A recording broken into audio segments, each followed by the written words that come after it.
Okay.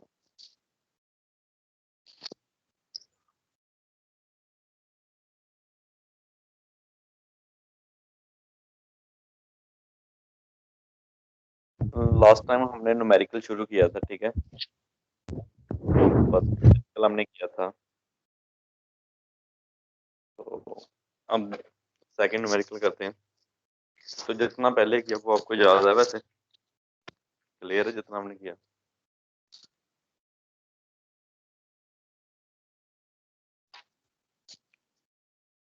Hello. Yes yes sir. मैंने पूछा, मैंने जितना हमने पहले किया वो आपको क्लियर है सब? Yes sir. एक क्वेश्चन जितना भी हमने किया, ठीक है। ओके, तो अब हम न्यूमेरिकल शुरू करते हैं। फर्स्ट हमने उस दिन न्यूमेरिकल किया था, वो क्लियर है न्यूमेरिकल। अब सेकंड करते हैं हम। तो आपको करना क्या है कि नोटबुक सामने लेनी है और गिवन लिखना है, ठीक है।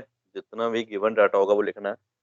मैं आपको डिस्प्ले पे भी बताऊंगा कि कौन कौन सा गिवन है एक्सेस में बाद में, ठीक है। तो क्या करना, पहले स्टेटमेंट देखते हैं सबसे पहले, ठीक है। तो पहले आप गिवन लिखोगे स्टेटमेंट देख के, दोबारा मैं अपनी स्क्रीन शेयर करूंगा।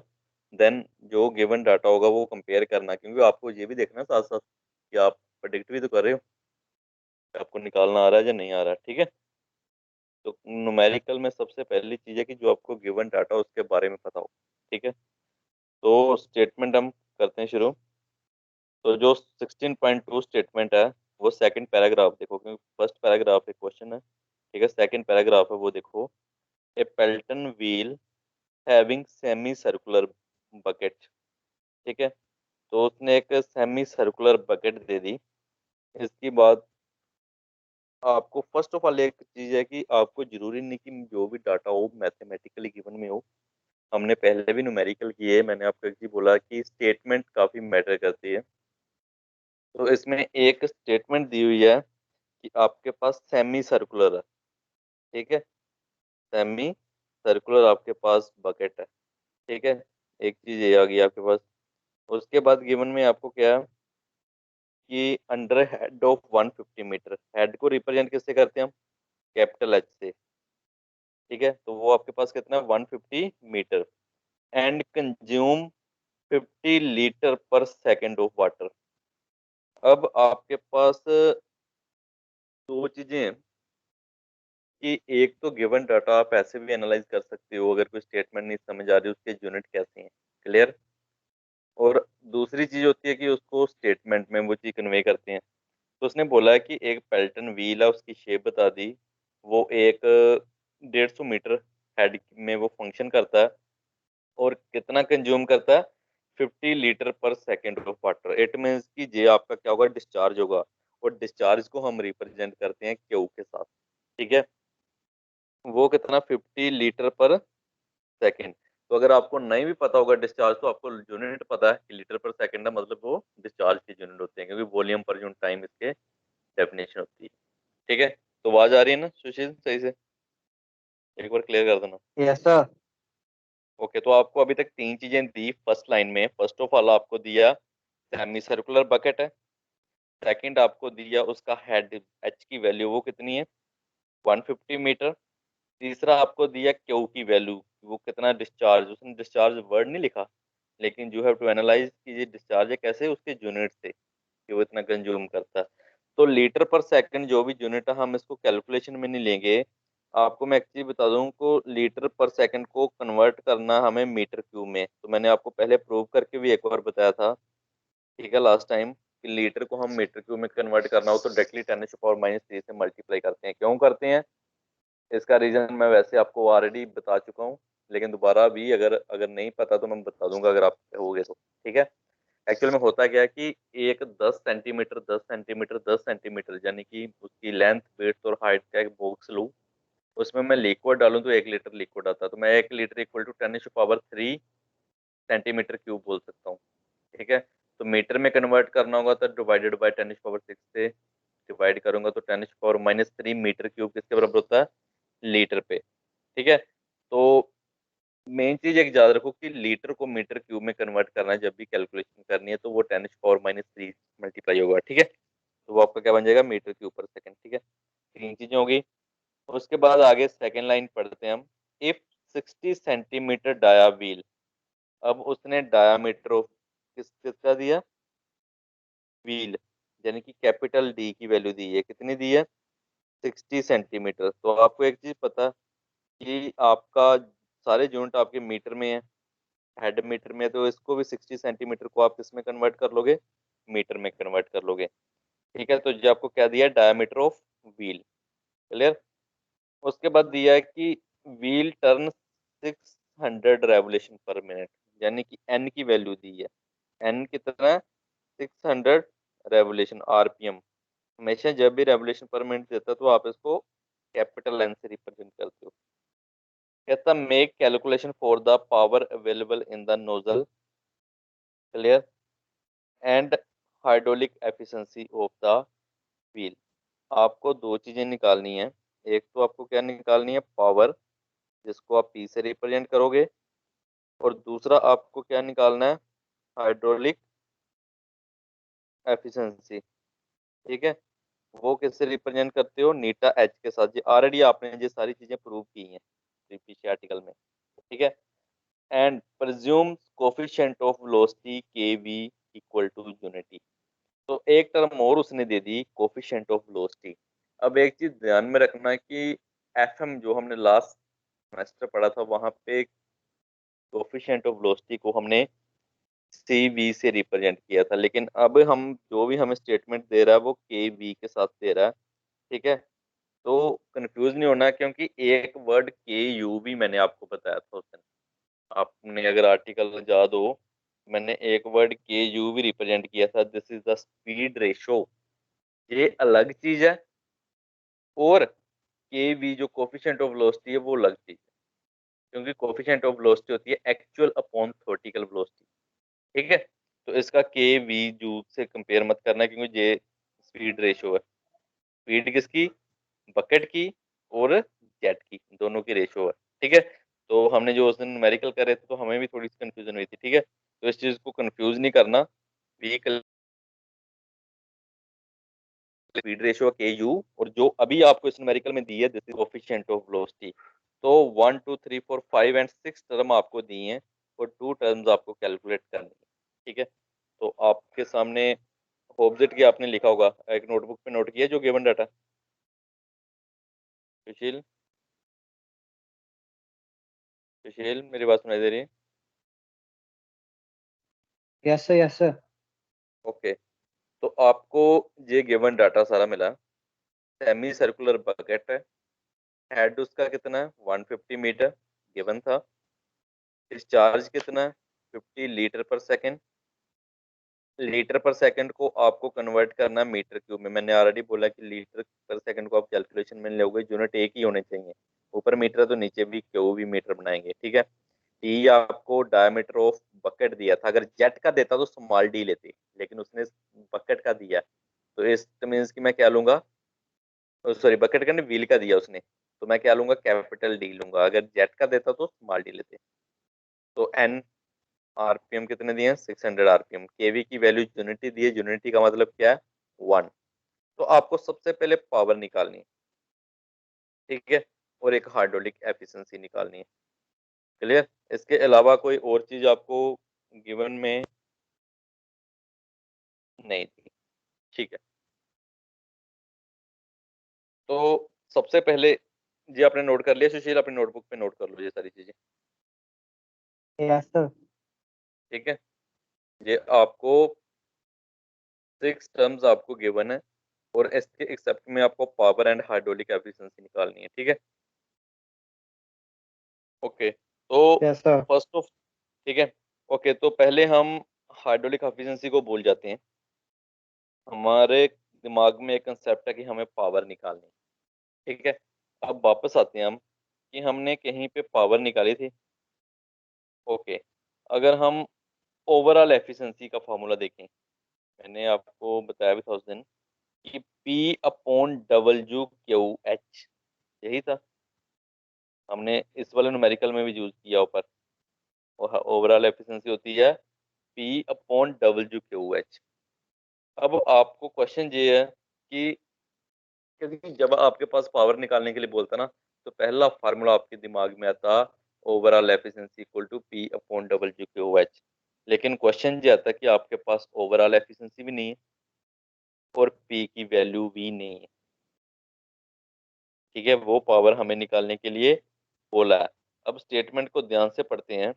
उसने बोला calculate for the power available at the nozzle. ध्यान से पढ़ना स्टेटमेंट। कैलकुलेट, तीसरी line, calculate the power available at the nozzle. Nozzle मतलब वाटर की पावर। ठीक है, इसकी पावर वाटर पावर। अब ध्यान से देखो एक चीज, ओवरऑल एफिशिएंसी का, मुझे एक सेकंड वापस आने दो। हाँ, दिस इज, नीचे आपको ओवरऑल एफिशिएंसी दिखाई दे रही है। Yes sir. अब मैं आपको बता दूं कि आप पेपर में गलती क्या करोगे। पेपर में क्वेश्चन आया पावर निकालो। ठीक है, अब पावर आप दिमाग में सीधा क्वेश्चन आएगा कि मैंने उस दिन भी लास्ट लेक्चर में आपको बताया था कि ओवरऑल एफिशिएंसी को डब्ल्यू के ओ एच से मल्टीप्लाई कर दो, पी की वैल्यू आ जाएगी, जो लास्ट इक्वेशन 16.8 है। लेकिन क्वेश्चन आता है कि ओवरऑल एफिशिएंसी गिवन नहीं है, क्योंकि हमने वर्ड पावर पढ़ा स्टेटमेंट में। अब मैं आपको एक चीज और बोली दोबारा कि आप उस स्टेटमेंट को ध्यान से पढ़ो। जब आपने फिर दोबारा पढ़ी तो वहां पे था power of nozzle. Power of nozzle मतलब कि नोजल से क्या आएगा, पानी आएगा। इट मीन्स कि वो वाटर पावर की बात कर रहा है। इसलिए उसने हमें ओवरऑल एफिशिएंसी भी नहीं दी, पावर भी नहीं दी, एक्सेट्रा कुछ नहीं दिया। ठीक है, तो ये चीजें ध्यान रखनी है, क्योंकि ओवरऑल एफिशिएंसी होती है shaft power open upon water power. तो अगर आपको अकेला वाटर पावर जन पावर ऑफ नोजल की बात करता है तो फार्मूला क्या होगा, डब्ल्यू क्यू एच।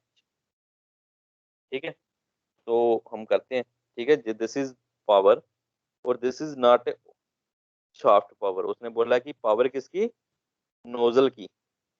ठीक है, तो नोजल की पावर मतलब क्या है कि वो वाटर पावर की बात कर रहा है। ठीक है, तो पी निकालने के लिए, ठीक है, ये किसकी है, वाटर पावर। मैं लिख भी देता हूँ यहाँ पे, वाटर पावर। ठीक है, this is W Q H. W को हम रो जी में तोड़ सकते हैं, क्यू का क्यू, एच का एच।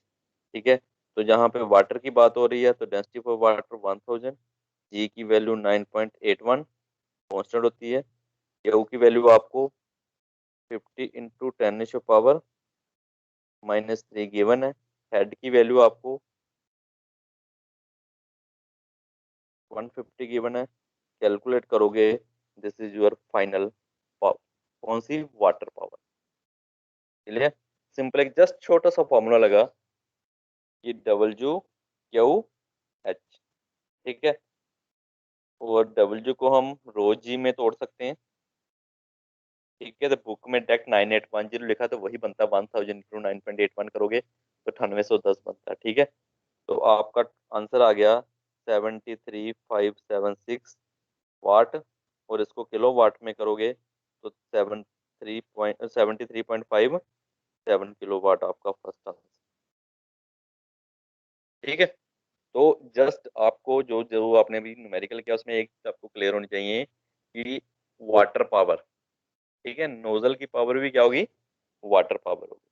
ठीक है, नेक्स्ट क्लियर हो गया जी first step, Sushil. Yes sir. Okay, अब हम बात करते हैं नेक्स्ट की, हाइड्रोलिक एफिशिएंसी। ठीक है, हम वापस आते हैं हाइड्रोलिक हाइड्रोलिक एफिशिएंसी। तो हाइड्रोलिक एफिशिएंसी के लिए आपने फॉर्मूला क्या पढ़ा था। हाइड्रोलिक एफिशिएंसी क्या होती है कि power driven by the turbine runner to the supply of jet. Hydraulic की बात ही करनी है।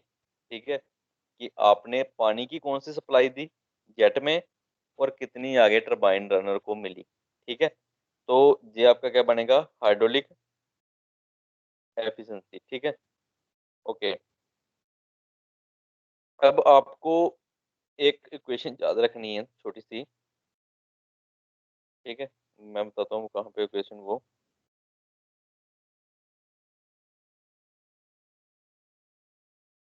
एक सेकंड वेट करना।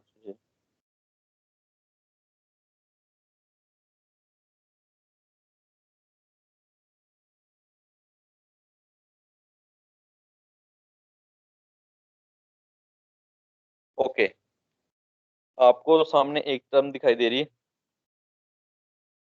ये वाला हमने प्रूव यस किया सर। था आर्टिकल। हमने क्या किया था, मैं इसको रिफ्रेश करता हूँ दोबारा, क्योंकि आपने काफी दिन पहले क्लास लगाई थी इसकी, कि एक पेल्टन व्हील है, उस पे वाटर जेट स्ट्राइक करेगा, ठीक है, वो उसके अलग अलग वेन शेप के अकॉर्डिंग जो भी एक्चुअल डिस्चार्ज होगा निकल जाएगा वापस स्ट्राइक करने के बाद, ठीक है। उसके बाद हमने इस चीज को कैलकुलेट किया था, उसका फोर्स निकाला था, work done, kinetic energy, then we have to use the hydraulic efficiency, ठीक है। अब जब हम जहाँ पे पहुंचे थे, तो इक्वेशन नंबर 2 आप ध्यान से देखो, इक्वेशन नंबर 2 दिखाई दे रही है, yes sir. 2 rho minus rho square, ठीक है, 1 प्लस के कोस बीटा 2, ठीक है। This is the equation for hydraulic efficiency. अब इसमें एक चीज और देख लेते हैं हम, कि रो हमने क्या रिप्रेजेंट किया है, यू अपॉन वी वन, जिसको हम बोलते हैं, जो इसको रो को क्या बोलते हैं, स्पीड रेशो, ठीक है। स्पीड रेशो क्या, कि स्पीड किसकी किसकी, बकेट की स्पीड डिवाइडेड बाय जेट की स्पीड, ठीक है। अब मैं आपको एक चीज और क्लियर कर देता हूँ, कि हमने हाइड्रोलिक एफिशिएंसी के लिए ये फॉर्मूला यूज किया, 2 rho minus rho square 1 plus के कोस बीटा 2, क्लियर। हमने आगे क्यों नहीं यूज किया जो 1 प्लस कोस बीटा बाय 2 था, क्योंकि this is the maximum hydraulic efficiency. अभी हमें मैक्सिमम उसने नहीं बोला, he said कि हाइड्रोलिक एफिशिएंसी फाइंड आउट करो, so that's why we have to use the equation number 2, ठीक है। हमने इक्वेशन नंबर 2 को यूज किया, ना कि जो उसके बाद डिफरेंशिएशन स्लोप करके मैक्सिमम की कंडीशन यूज करके हमने जो प्रूव किया था 1 प्लस कोस बीटा बाय 2, ठीक है, वो हमने इसलिए नहीं यूज किया क्योंकि this is the question for maximum efficiency, ठीक है। तो हमें कौन सी यूज करना है, क्वेश्चन नंबर 2 को। तो this is the hydraulic efficiency की जो आपको क्वेश्चन है, ठीक है। तो आप को मैंने जहाँ पे स्टेटमेंट लिख दिया कि this is the formula for the hydraulic efficiency, इसमें रो निकालने के लिए ये फैक्टर यूज करेंगे। अब आप क्या करो कि ये सारे फैक्टर बनाने की कोशिश करो, और आपके पास हाइड्रोलिक एफिशिएंसी आ जाएगी, ठीक है। तो अब आपकी जो इस स्टेटमेंट में ब्रैकेट के अंदर जो इक्वेशन है, इट मीन्स आपको क्या क्या चाहिए, आपको चाहिए रो की वैल्यू, क्योंकि इधर देखो ना, इधर देखो, टू मैथमेटिकली टर्म, रो के लिए हमें यू निकालना पड़ेगा, वी वन निकालना पड़ेगा, क्लियर, हमारी रो की वैल्यू आ जाएगी, ये दोनों रो, क्लियर। इसकी तो हम बाद में बात करते हैं। वन न्यूमेरिक वैल्यू कोई, ठीक है, के की वैल्यू हमें वन दी है, कोएफिशिएंट ऑफ वेलोसिटी की, cos beta two, this is the beta two, important चीज है। अब बीटा टू क्या है, एंगल, तो एंगल मुझे कुछ नहीं दिया, लेकिन एक चीज दी है, semi circular bucket, it means कि ये चीज मेरी क्या रिप्रेजेंट करेगी, एंगल।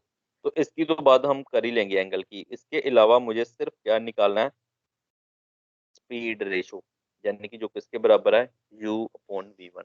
अगर मेरी स्पीड रेशो निकल गई, तो we have to calculate hydraulic efficiency. तो मेरा मेन फोकस रहना चाहिए u और वी वन निकालने में, ठीक है। तो अब आपको पता होगा कि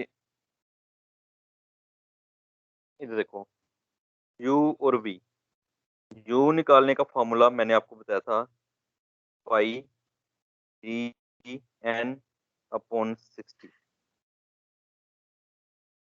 ठीक है। और वी वन की वैल्यू क्या है, K V under root 2 G H, this is the velocity for jet, जो कि हम थ्योरेटिकल वेलोसिटी जो भी होती है, एक ही फार्मूला होता है, K V under root 2 G H. कभी भी क्लास आपने फ्लूइड मैकेनिक्स में फिटेड ट्यूब किया, तभी वही ये फार्मूला था, किसी भी चीज की थ्योरेटिकल वेलोसिटी निकालनी हो तो एक ही फार्मूला होता है, के वी, जो कि कोएफिशिएंट वेलोसिटी होता है, अंडर रूट 2 जी एच, कभी भी, ठीक है। और यू की वैल्यू निकालनी है पाई डी एन बाई 60, ठीक है। तो ये दोनों टर्म आप निकाल सकते हो। तो मैं आपको फार्मूले बता भी देता हूँ कि हमने लास्ट किए भी हैं। तो आप velocity of jet under root 2 G H के भी मैंने लिखवाया हुआ, यू की value pi D N by 60 आपको निकालनी मैंने बताई हुई है, 1 और 3 नंबर इक्वेशन आप दोनों देखोगे, तो वहां से आप वैल्यू निकाल लोगे, ठीक है। सुशील, क्लियर? Yes sir. ओके। तो पाई डी एन बाई 60 के वी अंडर रूट 2 GH। इनको हम अलग सेपरेट भी सॉल्व कर लेंगे, यहीं पे करना तो आपकी मर्जी है, ठीक है। तो हम देखते हैं जो न्यूमेरिकल है। उन्होंने यू की पाई डी एन की वैल्यू जब निकाली, तो पाई की वैल्यू क्या है 3.14। ई की वैल्यू कितनी है, डायमीटर आपको बड़ा दिया है कितना 0.6 मीटर। एन की वैल्यू कितनी दी है 600 डिवाइडेड बाय 60, वो आपका क्या आ जाएगा यू की वैल्यू, ठीक है, कितनी आ गई 18.85 मीटर पर सेकेंड। सिमिलर वी वन की वैल्यू, के वी की वैल्यू आपको 1 दी है अंडर रूट 2, जी की वैल्यू 9.1, एच कितना दिया 150। तो कैलकुलेट करने पे आपके वी वन की वैल्यू कितनी आई आपके पास 54.25 मीटर पर सेकेंड। तो सिंपल सी बात है कि हाइड्रोलिक एफिशिएंसी निकालने के लिए आपको सिर्फ स्पीड रेशियो यानी कि जो रो से रिप्रेजेंट किया हुआ, रो को डेंसिटी नहीं समझना, ये गलती मत करना, क्योंकि हाइड्रोलिक एफिशिएंसी का जब भी फार्मूला याद करोगे तो rho is not a density, this is the speed ratio इसमें। बाकी तो वैसे हम डेंसिटी से रिप्रेजेंट करते हैं, लेकिन यहाँ पे याद रखना कि स्पीड रेशियो है u अपॉन वी वन। तो हमने u भी निकाल लिया, हमने v1 भी निकाल लिया, दोनों को रेशियो लेंगे हम, तो रो की वैल्यू कितनी आएगी मेरे पास, u अपॉन v1 करेंगे 18.85 अपॉन 85, ओ सॉरी 54.25 करेंगे तो 0.347 आपकी किसकी वैल्यू आ जाएगी, रो की वैल्यू आ जाएगी, ठीक है। अगेन रिपीट कर रहा हूँ, ये हाइड्रोलिक एफिशिएंसी का आपने फॉर्मूला लिखा, आपने देखा कि हाइड्रोलिक एफिशिएंसी में कुछ भी टर्म नहीं थी, सिर्फ except them, this is the speed ratio किसके बराबर है u upon V one. u की वैल्यू क्या होती है pi D N by 60, v की वैल्यू क्या होती है K V under root 2 GH। मैंने ऑलरेडी आपको पहले बता दिया कि मैंने लास्ट लेक्चर में करवाई थी जी चीजें, सारी वैल्यू आपके पास हम, पाई की वैल्यू है, d की वैल्यू है, n की वैल्यू है 60 करके 18.85 आपकी u की वैल्यू आ गई, v की वैल्यू के वी 1 अंडर रूट 2 9.81, एच की वैल्यू 150 54 पॉइंट समथिंग आ गई। इन दोनों की रेशियो लोगे तो आपके पास 0.347 आपकी रो की वैल्यू आ गई, this is the speed ratio. तो आपको स्पीड रेशियो पुट कर सकते हो जहां पे बाकी सारी टीम। अब क्वेश्चन आता है कि बीटा टू एक क्या चीज है जी, क्या चीज होगी बीटा टू, हाँ सुशील, क्या चीज है बीटा यस टू। सर। हम अपने इसी डायग्राम पे आते हैं, ठीक है। तो क्लियर होगी जी एंगल डायग्राम होगा आपके ना। सामने हाँ, यस सर। क्या लोगे आप बीटा टू। Angle sir. हम्म, आपको एक एंगल दिया कुछ स्टेटमेंट में, एक सेकंड वेट करना, जहाँ पे हाँ आपको सर, एंगल कोई, एंगल लेंगे ना सर बीटा टू को हम। नहीं वही मैं आपको पूछ रहा हूँ कि एक आपको एंगल दिया है, कुछ नहीं दिया आपको, गिवन स्टेटमेंट आप देख लो, उसमें कोई एंगल दिया नहीं है, ये दिया है explain the characteristics of cup pattern we are in limitation to keeping the reflection angle of हाँ cup sir. Is 180 degree. Okay, एक ऊपर वाली स्टेटमेंट में दिया है, लेकिन उसको भूल जाओ, मैं उसको कंसीडर ही नहीं करता, जो 16.2 स्टेटमेंट है ना पहला पैराग्राफ, उसको मैं कहता हूँ कि आपकी स्टेटमेंट में है ही नहीं है, ठीक है। तो आपको क्या दिया semi circular bucket. Semi circular कैसा होता है कि जो पूरा सर्कुलर है उसका हाफ, ऐसी बकेट होगी, मतलब कि आधे सेमी सर्कुलर, जैसे एक आपके पास गेंद है क्रिकेट की, उसको मिडल से आपने काट दिया तो वो पूरा सिमेट्री बनेगा, अगर उसके एक कॉर्नर पे पानी लगेगा तो वो पूरी कर्व बना के उसी लाइन पे वापस आ जाएगा, क्योंकि पूरी सेमी सर्कुलर होगा। तो जब भी सेमी सर्कुलर होता है तो जेट जो है वो डिफ्लेक्शन कितने एंगल पे करेगा, वो 180 डिग्री। क्यों, क्योंकि जिस लाइन पे वो गया उसी लाइन पे वापस आएगा, straight line is equal to 180 degree, ठीक है। तो हम क्या करते हैं कि मैंने आपको जब भी बताया कि जो एंगल दिया हो उसको 180 में से माइनस कर देना, वो एंगल आपको कंसीडर करना है वहां पे, ठीक है। इधर देखो, हमने उस दिन भी बनाया था ना कि जो आपको एंगल दिया हो, ठीक है, तो आपको क्या करना है कि 180 में से वो एंगल माइनस कर देना, वो आप कैलकुलेशन में एंगल चूज करोगे, ठीक है। ज्यादा न्यूमेरिकल आगे भी होंगे तो आपको एक जगह मैं और भी बता दूंगा, ठीक है। तो इट मीन्स कि जहाँ पे ऑलरेडी आपको एंगल कितना दिया है 180 डिग्री, तो माइनस करोगे तो वो एंगल कितना बन जाएगा आपका 0 डिग्री। ठीक है, तो इट मीन्स अच्छा एग्जिट एंगल कितना होगा आपका β2 0। ठीक है, तो मेरी बात समझे, मैंने आपको क्या बोला कि जितना एंगल दिया उसको 180 से माइनस करके वो कंसीडर कर लेना। ठीक है, मैंने आपको उस दिन बताया भी था ट्रायंगल यूज करके कैसे। ठीक है, तो आपको जो गिवन एंगल होगा उसको कैलकुलेशन में लेना, 180 से माइनस कर देना। ठीक है, तो मैं किसी दिन जब आपकी ज्यादा प्रैक्टिस हो जाएगी न्यूमेरिकल की, मैं किसी दिन फिर दोबारा एक दिन बता दूंगा। ठीक है वो चीजें। तो इट मीन्स कि अब आपके पास सारी वैल्यू आ गई हाइड्रोलिक एफिशिएंसी निकालने के लिए। टू मैथमेटिकली टर्म, रो की वैल्यू कितनी है 0.347 माइनस 0.347 का whole square, rho minus rho square है ना, 1 प्लस के की वैल्यू कितनी है 1 कोज 0।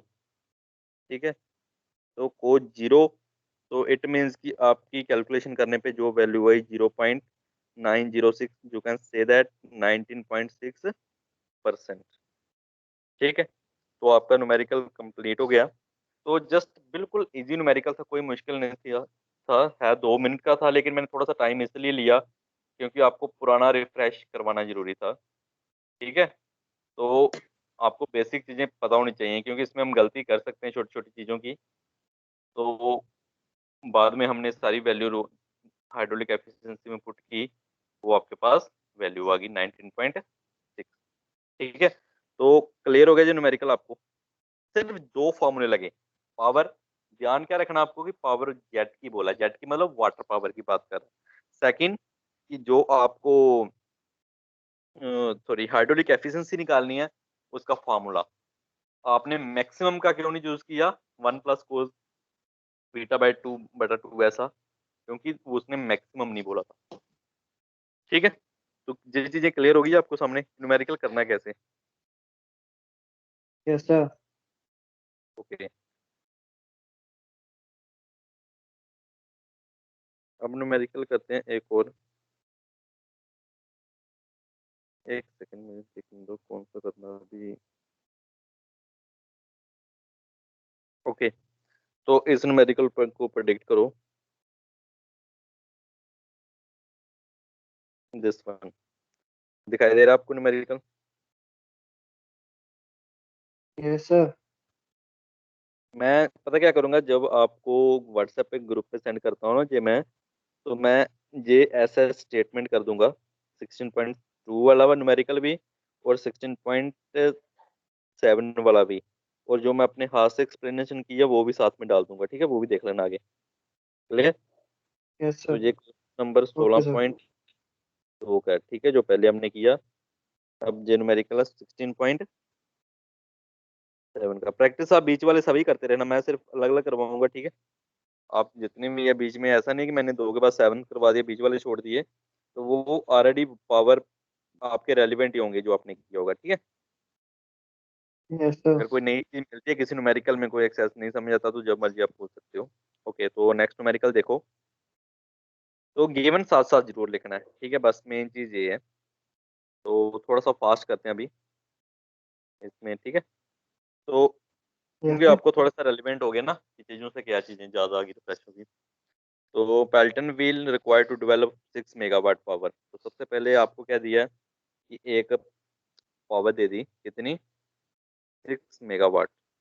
क्लियर। तो मेगा को कन्वर्ट करना हो तो 6 × 10⁻⁶ वाट। उसके बाद आपको क्या यस दिया, सर। एक वर्किंग हेड दिया, एच की value 300 metre, rotate with speed आपको एन की वैल्यू दी है 550 आरपीएम। क्लियर। उसके बाद आपको बोला अज्यूमिंग जेट रेशो। ठीक है, कितनी दी उसने जेट रेशो आपको, 10 दे दी। जेट रेशो उसने कितनी दी आपको, 10। तो टेन। अभी तक हमने चार चीजें डिस्कस की। पावर दी, उसके बाद हेड दिया, उसके बाद स्पीड दे दी, एन की वैल्यू, जेट रेशियो दे दी। उसके बाद आपको दिया ओवरऑल एफिशिएंसी कितनी है, 85%। 85%। तो अगर आप लिखोगे तो वो कितनी है, 0.85। Clear. Calculate yes sir, diameter of wheel. Diameter of wheel मतलब कैपिटल डी। अगर स्मॉल होता तो वो जेट का होना था। ठीक है। Quantity of water required. Quantity of water required मतलब डिस्चार्ज, क्यू की वैल्यू। ठीक है। तीसरा yes आपको sir, क्या है, नंबर ऑफ जेट कितने हैं। ठीक है। उसके बाद बोला कि assume that the value of coefficient of velocity coefficient and speed ratio. Speed ratio को आपने किससे रिप्रेजेंट किया था, के यू के साथ। और कोफिशिएंट ऑफ वेलोसिटी को किससे रिप्रेजेंट किया था, के वी के साथ। ठीक है। वो कहता है कि इन दोनों की वैल्यू आप अज्यूम कर लो। उसने दी नहीं है, उसने बोला अज्यूम कर लो। तो अब आपको पेपर में भी वो अज्यूम करने के लिए बोल सकता है। तो के वी क्या होता है, कोफिशिएंट ऑफ वेलोसिटी, याद रखना। तो हमेशा कोफिशिएंट ऑफ वेलोसिटी क्या होता है, actual velocity upon theoretical velocity. तो एक्चुअल वेलोसिटी और थ्योरेटिकल का डिफरेंस बहुत कम होगा। तो इसकी वैल्यू 0.98 के अप्रोक्सीमेट होती है। तो आप उतनी ले सकते हो, क्योंकि जो लास्ट न्यूमेरिकल भी हमने किया उसमें उसने 1 दे दी थी। उसका मतलब क्या था कि एक्चुअल वेलोसिटी और थ्योरेटिकल वेलोसिटी बराबर है, लेकिन ये एक्चुअल होती नहीं है बराबर दोनों, थोड़ा सा डिफरेंस होता है। तो वी कैन टेक 0.98 अज्यूम की मैंने। ठीक है। तो उसके बाद केजू। केजू क्या है, स्पीड रेशो। तो स्पीड रेशो आपको एक चीज पता है कि हम मानते हैं कि it is the ratio of bucket speed to the jet speed. तो जितनी स्पीड से जेट लगेगा उसकी 1/2 आगे स्पीड देता है वो बकेट को। बकेट उसकी आधी स्पीड पे घूमती है मैक्सिमम के केस में। तो 0.5 ले सकते हैं। तो इन्होंने 0.46 लिए, तो मैं इसके इनके अकॉर्डिंग चलता हूँ। तो कहने का मतलब कि 0.5 से कम ज्यादा थोड़ा बहुत आप ले सकते हो। ठीक है। तो जब भी कोई चीज अज्यूम करनी है तो थोड़ी सी रेलिवेंट वैल्यू होनी चाहिए। ऐसा नहीं है कि कोई अज्यूम करने के लिए बोला तो आपने 1000 ले लिया या 100 ले लिया। ठीक है। ये दोनों चीजें, क्योंकि ज्यादातर कोफिशिएंट ही वो अज्यूम करने के लिए बोलता है। तो इट मीन्स कि जब आप अज्यूम ही ऐसा करोगे थोड़ा सा सिस्टमेटिक मैनर से, आपको चीजें क्लियर होगी। तो एग्जामिनर भी सोचेगा कि इसने अज्यूम सही किया, मतलब इसको आता है। अगर आप केवी की वैल्यू 0.5 अज्यूम कर लोगे तो वो सोचेगा कि इसको कम पता है, क्योंकि इतना लॉस हो नहीं सकता एक्चुअल और थ्योरेटिकल वेलोसिटी में। ठीक है। तो आपको गिवन जो स्टेटमेंट है उसके अकॉर्डिंग ये सारी चीजें आपको गिवन है। पी की वैल्यू, एच की वैल्यू, एन की value, jet ratio, overall efficiency, ये हमने अज्यूम की केवी, केजू। केवी कोफिशिएंट ऑफ वेलोसिटी, केजू speed ratio, and then we have to find it. ठीक है। Diameter of wheel, discharge and number of jet. ठीक है सुशील। yes sir, अब सबसे पहले हमें क्या निकालना है, diameter of wheel, capital D की वैल्यू निकालनी है। क्लियर। अब क्वेश्चन आता है कि कैपिटल डी की वैल्यू निकालनी है, तो सबसे पहले आप रिवर्स चलो कि कैपिटल डी किस फार्मूले में आता है। तो आपके दिमाग में कंसेप्ट आएगा कि अगर मैं यू की वैल्यू निकालूं जो कि होती है पाई डी एन अपॉन 60, वहां से मैं क्या कर सकता हूँ, निकाल सकता हूँ डी की वैल्यू, कैपिटल डी वहीं से निकलेगा ना। क्योंकि इधर देखो, ध्यान से देखना चीज न्यूमेरिकल करते कैसे। आप सबसे पहले डी निकालना है, तो आपके दिमाग में कंसेप्ट आना चाहिए कि डी किस फार्मूले में यूज लगता था। तो आपको याद आएगा कि मैंने एक फार्मूला किया है, U equal to pi D N upon 60, मैं जहां से डी निकाल सकता हूँ। फिर आपको एन पता है, आप सोचोगे कि मुझे यू नहीं गिवन, नहीं ना गिवन, ब्लेड वेलोसिटी गिवन है कहीं पे, नहीं गिवन। फिर आप सोचोगे कि इसका कोई और किसी के साथ रिलेशन बनता है। तो इस गिवन डाटा से आप देखोगे, आप एक चीज बोलोगे कि जो जे है ना, के यू की वैल्यू, ठीक है, जे मेरी होती है यू अपॉन वी वन। ठीक है।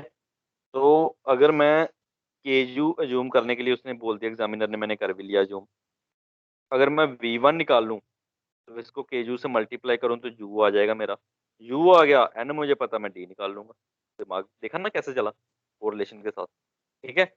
तो इट मीन्स कि आपको पता है कि यू मुझे निकालना है, के वी की वेलोसिटी होती है, वी वन की वेलोसिटी होती है K V under 2 G H. आपको एच दिया, जी वैल्यू पुट कर सकते हो, कोई प्रॉब्लम नहीं। केवी की वैल्यू आपने ऑलरेडी जूम कर ली है, केयू की वैल्यू जूम की, आप यू की वैल्यू निकाल सकते हो। ठीक है, तो इट मीन्स कि यू की वैल्यू निकालने के लिए आप K U multiply K V under root two G H कर लोगे। ये आपने वैल्यू जूम की 0.46, 0.98 टू 9.81, और एच की वैल्यू आपको कितनी है?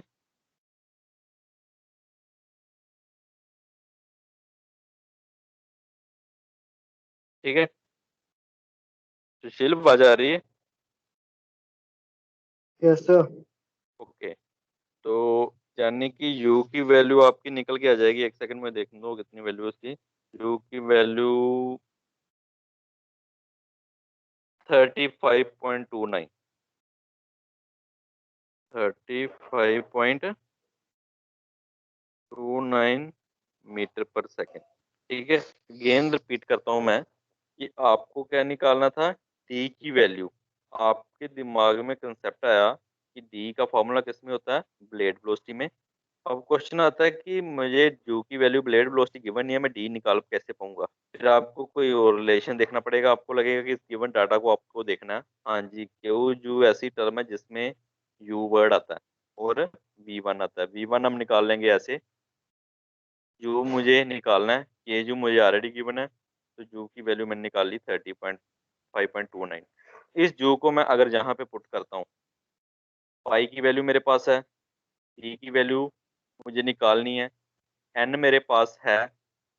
ठीक है, तो मैं जहाँ से डी की वैल्यू निकाल सकता हूँ, क्योंकि u इक्वल टू 35.29 मीटर पर सेकेंड। तो अगर, चलो इसको छोड़ दो, नेक्स्ट पेज करते हैं कि u अगर 35.29 है,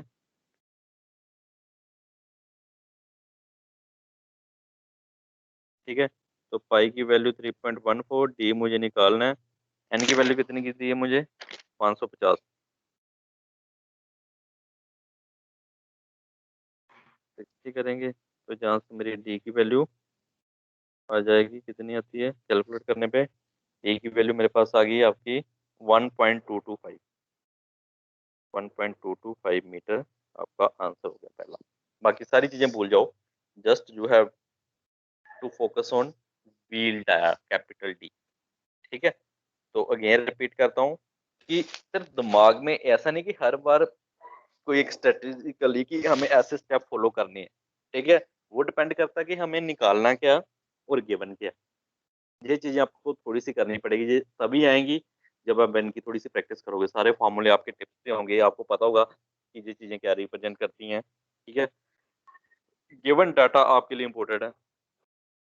ठीक है, तो जहां से आपका निकल गया ई की वैल्यू, अब नेक्स्ट आपको क्या फाइंड आउट करने के लिए बोला है, क्यू की वैल्यू। ठीक है, अब फिर एक चीज और आती है आपके पास, आप देखोगे कि क्यू निकालना है, आप क्या देखोगे, क्यू निकालना है। तो अभी हमने थोड़ी देर पहले एक फार्मूला किया था, डब्ल्यू क्यू एच। हेड आपके पास है, जे आपके पास है, लेकिन वाटर पावर नहीं है, नहीं ना दी उसने वाटर पावर कहीं पे। फिर आपके दिमाग में एक और क्वेश्चन आएगा कि हमें ओवरऑल एफिशिएंसी दी है, शाफ्ट की पावर दी है, बात बन गई। तो मैं क्या करूंगा, ओवरऑल एफिशिएंसी का फार्मूला लगा लूंगा। ये मुझे कैसे पता चलेगा, मुझे गिवन डाटा से पता चलेगा कि ओवरऑल एफिशिएंसी होती है power upon W Q H. Overall efficiency आपको कितनी दी थी, 0.85। पावर आपको कितनी दी है, पावर आपको दी है 6 × 10⁻⁶ वाट। ठीक है, रो की वैल्यू 1000, 9, जी की वैल्यू 9.81, क्यू की वैल्यू आपको क्यू निकालना है। हेड की वैल्यू आपको कितनी दी है, हेड की वैल्यू आपको दी है 300, तो आपने 300 पुट कर दिया, तो आपके पास क्यू की एक वैल्यू आ जाएगी। ठीक है, वही चीज हमें क्या करनी थी, निकालनी थी। ठीक है, तो हमने ओवरऑल एफिशिएंसी का फॉर्मूला करके क्यू की वैल्यू निकाल दी 2.398 मीटर क्यूब पर सेकेंड। ठीक है सुशील? Yes sir. ठीक है, तो कहने का मतलब कि गिवन डाटा क्लियर होना चाहिए दिमाग में, और क्या कैलकुलेट करना है वो चीज़ क्लियर होनी चाहिए, और रिलेशन दिमाग में सारे होने चाहिए कि हाँ इसको यूज करके हम ये निकाल सकते हैं। और एक चीज आपको बताऊं, overall efficiency, hydraulic efficiency, speed ratio, बस ये तीन चार चीजें ही हैं जो मेन हर न्यूमेरिकल में इंट्रोड्यूस हो। ठीक है। और उसके बाद आपको क्या पूछा गया आपको कि थर्ड क्या, नंबर ऑफ जेट, जेट यानी कि कितने जेट स्ट्राइक करें। तो आपने हर चीज निकाल ली, स्पीड की, व्हील की स्पीड निकाल ली, जेट की आपने वैल्यू निकाल ली क्योंकि आपने V1 जू ऑलरेडी निकाला। उसके बाद पावर आपको पता थी, आपने क्यू की वैल्यू भी निकाल ली। अब आपको क्या निकालना है, नंबर ऑफ जेट। ठीक है। तो कोई आइडिया है कैसे निकालोगे जेट?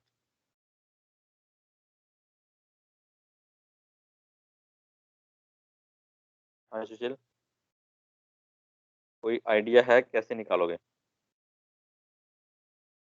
कैसे सर? कैसे निकालोगे नंबर ऑफ जेट, मैं आपको पूछ रहा हूँ।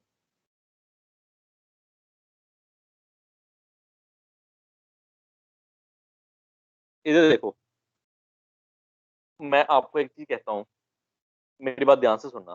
ठीक है। जब कंसेप्ट कहाँ से आएगा, सुशील सुन रहे हो मुझे? कैसे? मुझे ना एक 100 लीटर की एक बकेट भरनी थी। ठीक है। 100 लीटर की एक पानी की बकेट भरनी है। तो हर एक भरनी भी 1 मिनट में है। कितने में? 1 मिनट में भरनी है 100 लीटर की बकेट। और एक टैप अगर मैं चलाता हूँ तो वो मुझे 1 मिनट में 10 लीटर पानी देती है। तो मुझे कितनी टैप चाहिए?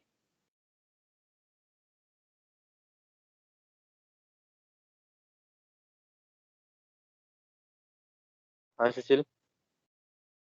एक चाहिए। तो वो तो 10 लीटर पानी देता है ना सर 1 मिनट में। मेरी बात ध्यान से सुनना, मुझे 100 लीटर पानी चाहिए, मैंने, और क्या एक सर? मिनट में चाहिए। 100 लीटर पानी भरना है मुझे एक जगह पे किसी टैंक में। तो फिर 10 लगेंगे ना सर? 10 लगेंगी। अब तूने 10 कैसे निकाला मुझे ये बता दे बस।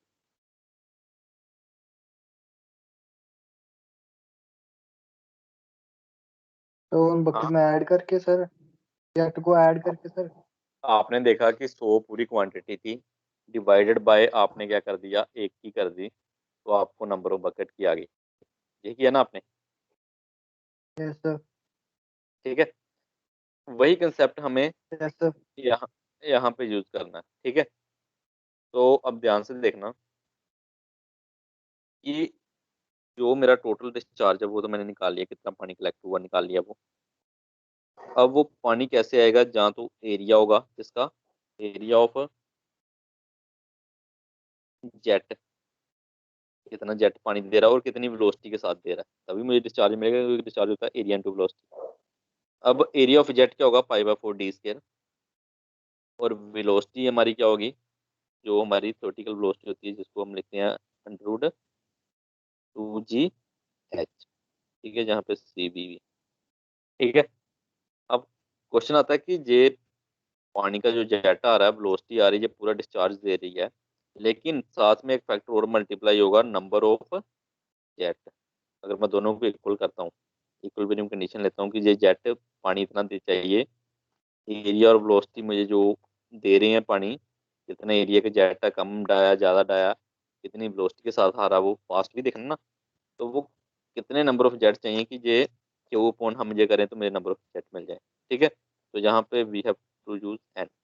अब क्वेश्चन आता है कि क्यू हमने ऑलरेडी निकाल लिया ऊपर, यानी कि 2.398, 5/4 मैथमेटिकल टर्म है, CB 0.98 हमने जूम किया था, टू 9.81, एच कितना दिया आपको, एच आई थिंक आपको दिया 300। ठीक है। और साथ में एन, एन हम निकाल लेंगे। अब आता हमें डी चाहिए। तो स्मॉल डी तो अभी कहीं पे हमें मिला नहीं, लेकिन आपको एक चीज पता होगी कि हमें जेट रेशो दिया था, जेट रेशो दिया था, जेट रेशो होती है capital D upon small D. ठीक है। तो जेट रेशो यही होती है ना, diameter of wheel, diameter of jet. तो ऑलरेडी हमने सेकंड स्टेप को, फर्स्ट स्टेप का जो आंसर है वहां पे डायमीटर ऑफ हमने निकाला हुआ है। ठीक है। तो अगर मैं स्मॉल डायमीटर निकालना चाहता हूँ जेट का, तो मैं कैपिटल डी अपॉन 10 कर दूंगा, तो वो मेरा स्मॉल डी डाया निकल जाएगा।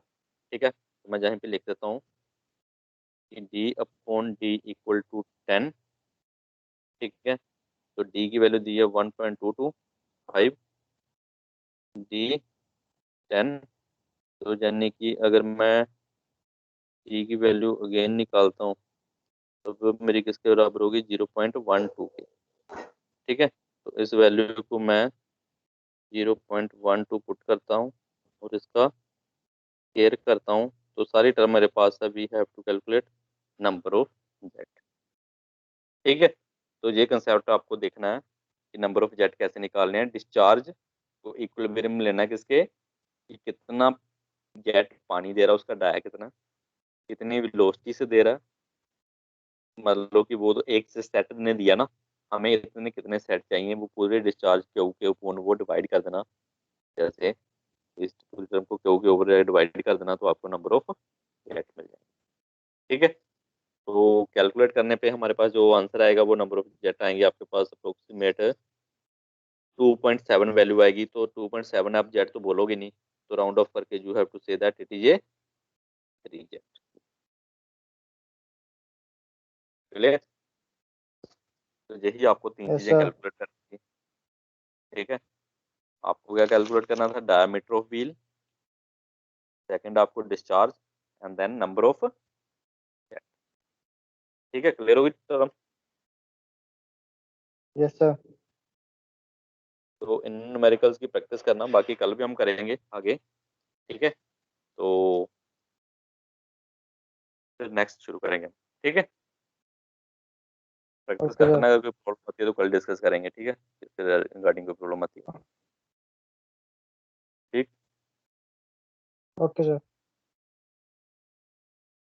चलो ठीक है, फिर मिलते हैं कल।